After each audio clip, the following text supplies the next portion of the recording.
이제 오행으로 넘어갑니다. 오행. 오행은 주역 개념에는 오행은 없었죠. 주역은 태극에서 음양의 양이로 갔다가 사상을 갖다 800을 넘어. 근데 중간에 이 보통 일법 일생 이법의 방법으로 이렇게 쫙 올라가는데 그게 이제 중간 단계에서 무엇이 들어간다고 그랬죠? 생명의 에너지. 그렇죠?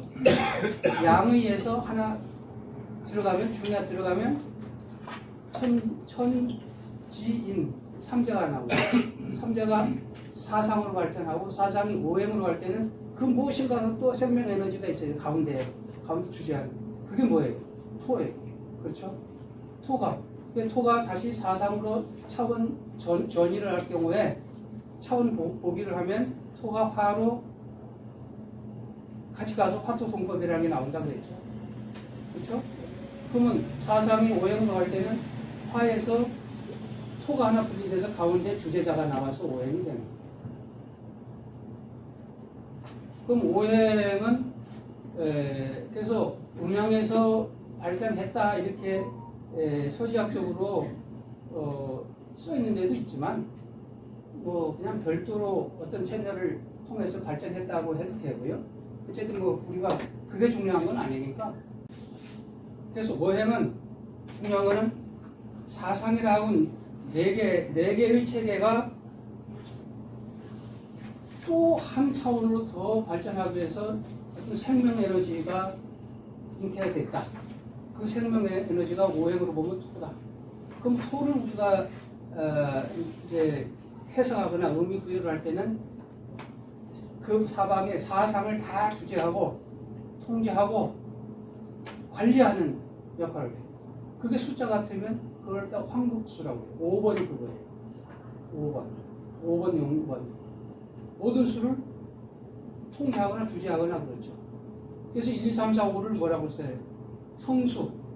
그다음 5의 황국수가 거기다 하나씩 더해지면 6, 7, 8, 9, 10까지가 성수이 되겠죠. 그래서 이제 오늘의 마지막 시간에 이제 체와 용에 대한 것을 공부할 텐데 이 체와 용도 그냥 누구나 뭐 얘기하면 아이고 체와 용의 관계네요. 이렇게 해버리고 말아요.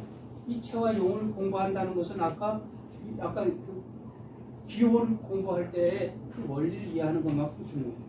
그 체와 용을 이해하지 못하면 동양화가 안 돼요. 굉장히 중요한 일인데 음양 오행하면 그냥 쭉 넘어가요. 체, 용 하면 또 쭉 넘어가요. 그래 뭐 있긴 했어. 어쩌라고. 그게 굉장히 중요한 사항이에요. 근데 이건 좀 이따 자세히 할 것이고요. 그러면 음양과 오행은 그래서 이제 체와 용의 개념으로도 우리가 볼 수 있고, 뭐 많이 이제 그 의미를 확대해 나갈 수가 있어요. 어쨌든 이제 쉽게 넘어가 보자고요. 5개는 오행은 이렇게 목화토 금수 이 5개를 얘기를 하는 것이죠. 목화토 금수. 목화토 금수인데 이게 오행이라는 것은 상생관계와 상급관계가 있는데 상생과 상급은 상호작용이긴 하지만 오행은 상호작용 이전에 이름이 지향하여 가는 유행 어디로 흘러가는 에너지이기 때문에 에너지는 흘러가요. 에너지는. 그래서 오행할 때 이 행자도 간다는 뜻이에요. 오행. 이 간다는 뜻이에요. 간다. 오행. 그러니까 뭔가 그게 이제 이게 연력학 2법칙이라는 거예요. 높은 데서 낮은 데로 가고 질서 정연한 데서 질서 무질서 안 데로 갔잖아. 젊은 사람이 생로병사가 되고 그 방향성이라는 게 있어요. 그 방향성 중에서 상호 상생의 구조로 가는 걸 다 우리가 오행의 상생관계라고 해요. 뭐 다 알다시피 수생목, 목생화, 화생토, 토생금, 금생수 이런 거죠. 이건 너무 그래서 이제 우리가 중요하게 여겼던 주간 4개 토라는 거예요. 토, 생명성이 있고 나머지 모든 것을 주재하거나 통제할 수 있는 거예요. 우리 여기 모임도 회장이고 총무가 있잖아요. 그런 사람들이 누가 이렇게 변을 주고 막 이렇게 해야 되는지 안 그러면 사상만 있으면 지네끼리 이게 그러다가 뭐가 오해니 만들어내는 이런 어떤 조화를 만들어내십니다. 오행은 화토 동원을 통해서 사상으로 환원전이 차원전이를 할 수도 있다라는 거고요. 오행의 핵심은 생명의 잉태라는 거예요. 생명의 무시. 음양만 하면 기예요, 기. 여기 이거 잘 나왔네요. 여기 이제 여태까지 태극, 우국, 음양, 오행 한 표에 정리할 수 있는 표가 있어요. 보세요. 무국은 이의 차원인데 이의 차원이고 태극은 기의 차원이에요. 그럼 이기 우리 성리학이 이기 이론론, 이기 이원론 뭐 이거 갖고 2조 500년을 허송생활을 했잖아요. 이는 뭐고 기는 뭔데? 그렇게 했냐는 거죠.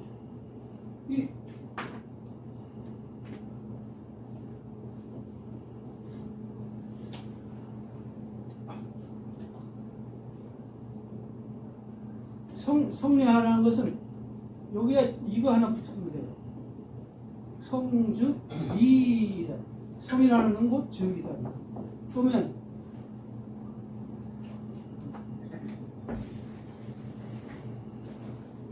우리 명리는 어떻게 돼요? 명즉 명령 성즉 심리학은 이자를 이건 마음의 곧 이야. 심리학 줄임말이에요. 여기 보시면 이걸 보세요.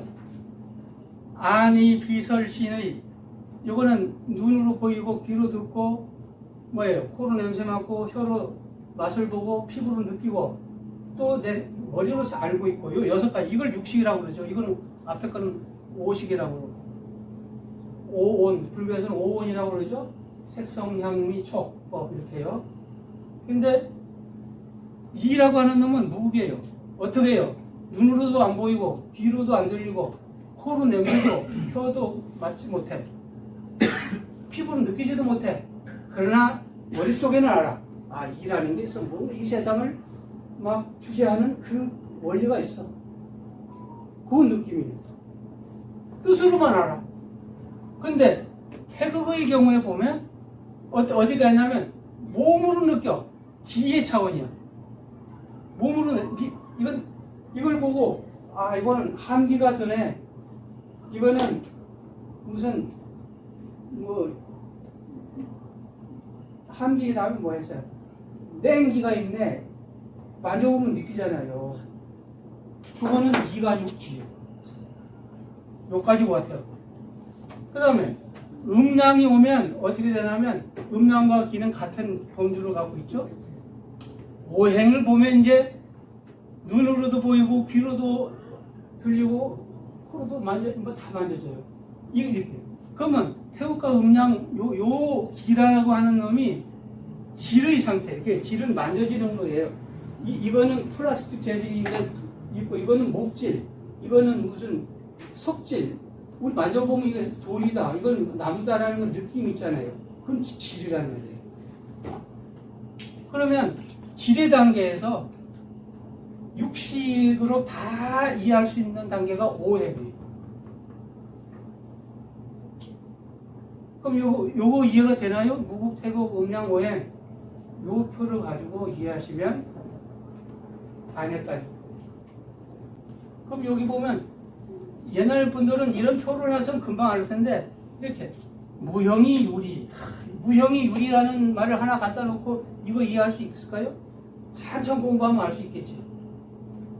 근데 어려워요. 어쨌든. 근데 들보면 딱 맞는 말이에요.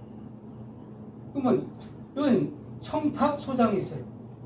기라는 것은 맑고 깨끗하고 흩어지고 막 펼쳐지고 하는 그런 게 있다는 거예요. 흩어지고 펼쳐지고 하는 것들을 느끼고 있다는 거죠. 온기가 이렇게 아래 그 구슬장에 보면 아랫목 옛날 어른들만 있던 아랫목에 온기가 위로 싹 퍼지잖아요. 쫙 목걸이 하면 왼꼬리야. 그런 게 소장이 된다는 거예요. 오행에서는 원방이 있고 취산이 있어요. 원방이 있다는 것은 멀고 가깝고 또 네모지고 동그랗고 하는 이런 형태를 갖고 있는 것이 이제 오행의 개념. 이런 형태. 오행의 이제 연원은 이제 이게 우왕 하나라의 우왕 때 이제 집대성을 했다는 홍범구주에서 우리가 명리학을 공부한 사람들이 목하면 곡지, 화하면 염상, 뭐 수하면 윤하, 금하면 뭐 종역, 토는 뭐예요? 가색 뭐 이런 말 쓰잖아요. 이게 홍범구주에 나오는 거예요. 홍범구주는 음양을 얘기하는 게 아니라 오행을 얘기하는데 오행은 곧 손으로 만져지는 거라고 그랬잖아요. 그렇죠? 곧 나의 현실의 문제고 우리 경세적인 의미를 얘기해요. 음양은 우주와 자연의 근본을 이해하기 위한 우주론적 관념으로서 접근하기 시작한 것이 음양인데 오행은 그것도 상당히 디테일이 있죠. 질의 단계까지 발전하는 거예요. 그래서 치수를 하거나 뭐 사람을 다스리거나 할 때에 음양 오행의 개념을 갖고 하는데 이 홍범구주가 이런 거예요. 여기가 우리가 범주론 많이 얘기했잖아요. 범주. 지금 우리가 범주론 얘기하는데 여기 바로 범주 아니에요. 범주. 지금 우리들도 미련하게 공부한 사람들이 범주 개념을 안 가지고 공부하잖아요. 근데 이 당시에도 이 범주 개념을 가지고 있어요. 이 세상을 다스리는 데 있어서 하나, 둘, 셋, 넷, 다섯, 여섯, 일곱, 여덟, 아홉 개 가지고 이 세상을 다 정리한 거예요. 이게 홍범구주예요. 여기 보면 오행이라는 게 하나 있어요. 여기에 수화, 토, 금, 수화, 목, 금, 토가 있어요. 그 밑에 보면 윤화, 염상, 곡직, 종역, 가색이 있어요. 그 밑에 보면 맛이 뭐예요? 산고, 신고, 감. 맛을 다 해놨어요. 여기에 근거해요.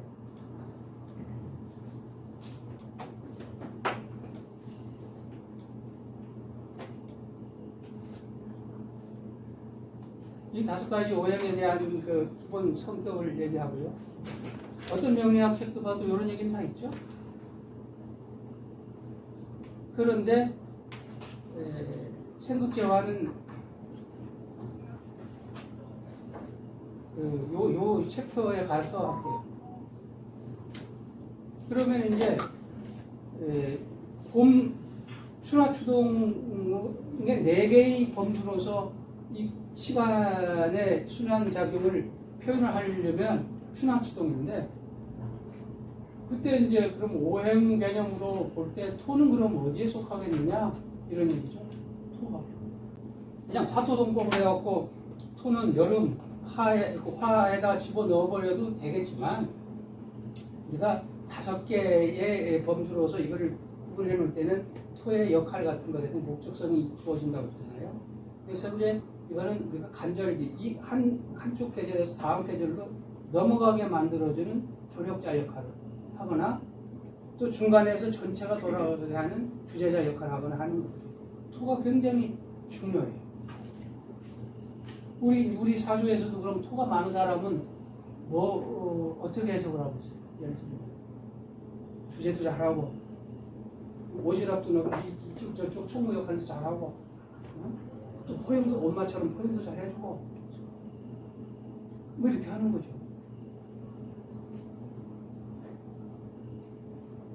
방위는 동서남북 이제 이 사상 갖고 하면 다 되는데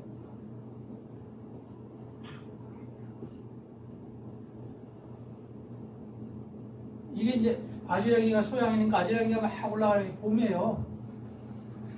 봄이고 이거는 당연히 여름이겠죠. 이게 이제 가을이고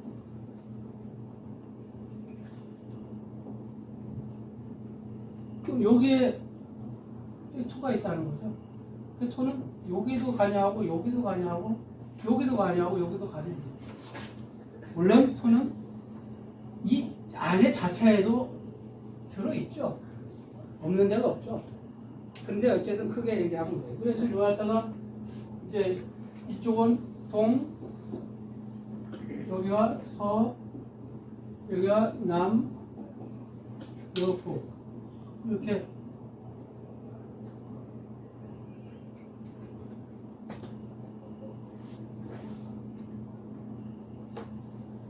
오행은 고구려 백제 이럴 때 고문 벽화에서 그 흔적이 있다고 그러고요. 고려시대 때는 도참 사상이었고 풍수가 유행했잖아요. 우리 풍수 공부하신 분 많죠? 이 회장님도 풍수 하셨다고 그랬나요? 네. 봄이 처음 왔습니까? 아지랭 올라간다니까 거꾸로 가죠. 이쪽 동이 맞나요? 밑에가 양하고 아닌가요? 벌써 헷갈리신 거예요. 좀 이따 내 개별적으로 합시다. 그래요? 헷갈리셨어요. 그래놓은 거는 아, 이거 그려놓은 거 잘못, 이게. 네. 네. 자, 그게 맞죠? 네. 헷갈렸어 지금. 네.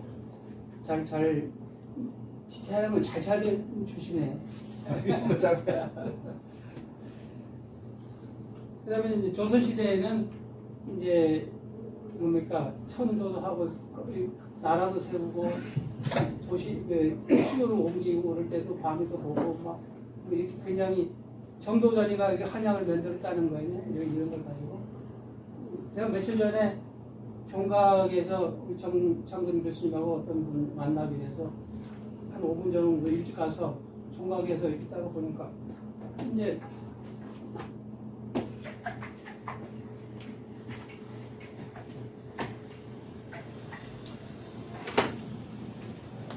이렇게 종로가 있고요.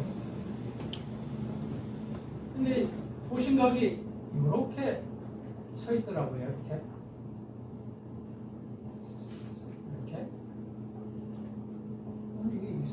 이게 이제 이렇게 여기 이제 광화문 되겠죠? 이게 종삼. 근데 여기 와서 이제 나침반을 봤어요, 정확하게. 이렇게 쓰면 왜 이게 이렇게 똑바로 짓지 않고 이 방향으로 지었을까? 이게 정확하게 이게 북쪽이고 이게 남쪽이더라고요. 정확하게. 이 보신각 지어져 있는 거. 그래서 얘들이 그러면 지금 좀 나오면 동은 뭐예요? 동 인의 예지할 때 인이잖아요. 그러면 승이 뭐죠? 동대문 흥인지문 흥인문이라고 하잖아요. 흥인 그 인이 있다는 얘기를 가지고 이건 동이라는 뜻하고 같아요. 서대문 좀 인의 여기가 의예요. 뭐죠? 돈이문. 남쪽은 뭐예요? 예예요. 예. 숙례문. 여기 숙정문인데 옛날엔 숙지문이랬다가 숙정문을 하고 이걸 바꿨대요. 무슨 역사다. 이런 것도 있고 그러면 인의 예지 신호대 가운데죠. 이거 보신각이 가운데입니다.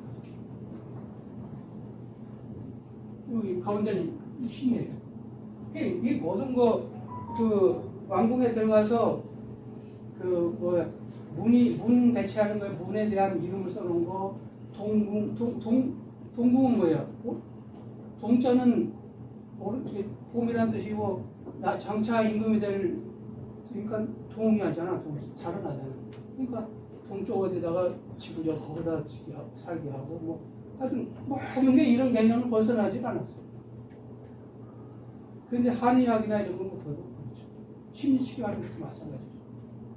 그 오행은 에너지가 지금 이제 계속 유행 흘러간다라는 에너지가 흘러간다 이걸 강조하는 거예요. 그 제가 강조하는 단어를 기억을 하시면 돼요. 그 뒤에 이제 그게 어떻게 작용이 되는지.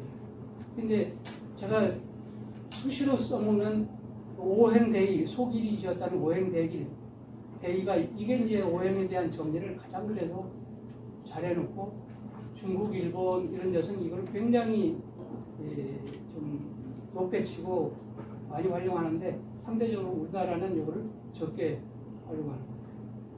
소길 오행대의를 진 때가 북주말하고 수나라 때 사람이에요. 수나라 때 사람들은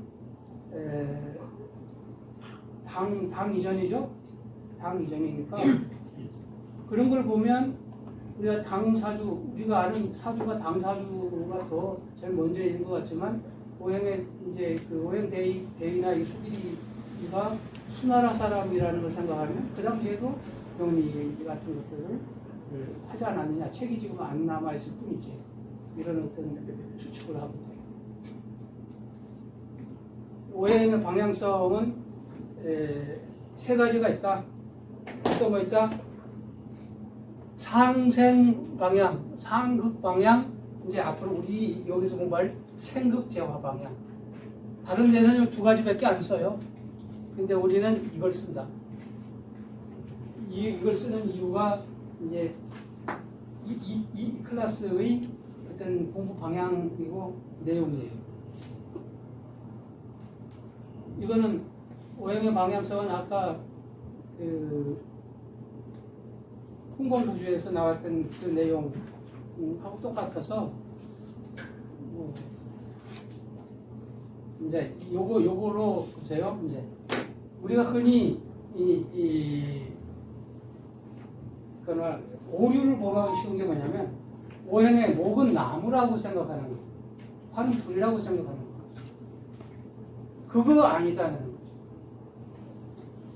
같은 원리로 주역에서 천태리진할 때 천은 하늘을 얘기하는 거다가 아니고 태는 연못을 얘기하는 거다가 아니에요. 가 아니고 뭐냐면 목이라고 하는 것은 목이라고 하는 건 그 한자로서의 그 의미로서의 목이 아니라 부호로서의 목이에요. 부호로서의 목. 의미로서의 목이 아니고 부호로서의 목이에요. 목과 토구수 다 마찬가지죠. 이걸 의미로서 목이라고 그러면 트리를 얘기하는데 이건 트리가 아니라는 거예요. 왜? 이 목이라고 하는 놈은 이제 우리가 여기서 의미 확장을 하기 시작을 해야 되는데 오행은 아까 지뢰 관계, 지뢰 상태라고 그랬잖아요. 근데 지뢰 상태만 오행이 있는 게 아니라 이제 기의 상태, 이의 상태, 심리의 상태까지 다 오행으로 분류할 수 있는 것들이 나누어져요. 그렇다면 오행 목이라고 하는 것은 목의 모습을 하고 있는 것, 나무, 화초 이런 걸 우린 요 범주에서 맨날 오행 목을 따지고 있다는 거예요. 그러나 목질 따뜻한 거, 상승한 스프링에 올라가는 거, 그다음 봄, 동쪽, 파란색, 간 이런 것들 다 목이라는 거예요. 간을 갖다 놓고 목이다 그러면 우리가 물상론에서 볼 때 이런 트리를 목이라고 그냥 획일적으로 이렇게 하는 거 비교하면 말이 안 돼요. 명리하려면 이제 그 의미의 확산에 대한 확장에 대한 요 개념을 정확하게 이해를 하셔야 돼요. 왜냐하면 5개 갖고 세상 나무를 다 표현해놨는데 이건 나무 하나로만 해놓으면 나머지 5분의 1에 해당하는 그 삼라만상을 어떻게 나무 이쪽으로 의미를 부여하고 우리가 해석할 수 있겠냐고요. 그래서 우리가 부호로서의 목인데 이 부호로서의 목 하나에는 어떤 게 있다? 기, 질, 상, 형, 태에 해당하는 목의 성질은 다 그 안에 포함된 거예요. 우리 심리상태까지. 그게 범주라는 거죠. 범주. 그래서 오행은 범주로서의 오행, 주역은 범주로서의 주역. 이 개념을 가지고 그걸 대표한 것이 부호고 부호를 이해하는 그 논리와 목적을 먼저 이해를 해야 그 근본에 다가갈 수 있다. 그걸 설명해주는 수없이 많은 사람들의 책을 읽으면 그걸 공부해도 도움이 안 되는 건 아니겠죠. 그러나 엄청난 시간과 돌아서 가야 되고 또 그 사람 생각을 다 뒤져야 되고 굉장한 노력을 해요.